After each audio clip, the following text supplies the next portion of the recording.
हिमालय की गोद में बसा एक छोटा सा गांव शेखपुर, जहां बर्फीले तूफान आम बात थे। गांव में गरीब बुजुर्ग दंपति रघु और लक्ष्मी रहते थे।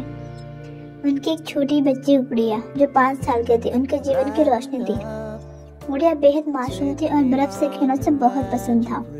लेकिन एक दिन जब पूरा गांव भारी बर्फबारी से घिर गया, गुड़िया अचानक गायब हो गई। पूरा गांव उसकी तलाश में निकल पड़ा, लेकिन चारों ओर सिर्फ सफेद बर्फ ही बिछी हुई थी। 3 दिन बीत गए, लेकिन गुड़िया का कोई पता नहीं चला। ठंड इतनी ज्यादा थी कि किसी के जिंदा बचने की उम्मीद नहीं थी। लेकिन तभी एक चमत्कार हुआ। गांव के एक बुजुर्ग को पहाड़ के किनारे बर्फ की गुफा मिली। जब वे अंदर गए तो उन्होंने जो देखा उस पर यकीन कर पाना मुश्किल था। गुड़िया वहाँ एक बर्फ के भालू के साथ बैठी थी। वह जिंदा थी, बिल्कुल सुरक्षित।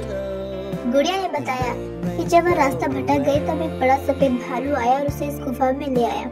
वह भालू से अपनी गर्मी से ठंड से बचाता रहा और उसके साथ खेलता रहा।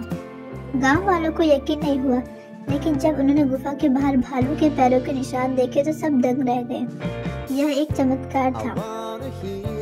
गुड़िया को सही सलामत देखकर उसके माता पिता की आंखों में आंसू आ गए। गांव वालों ने इसे भगवान का आशीर्वाद माना और तब से गांव में बर्फ के भालू को एक संरक्षक माने जाने लगा।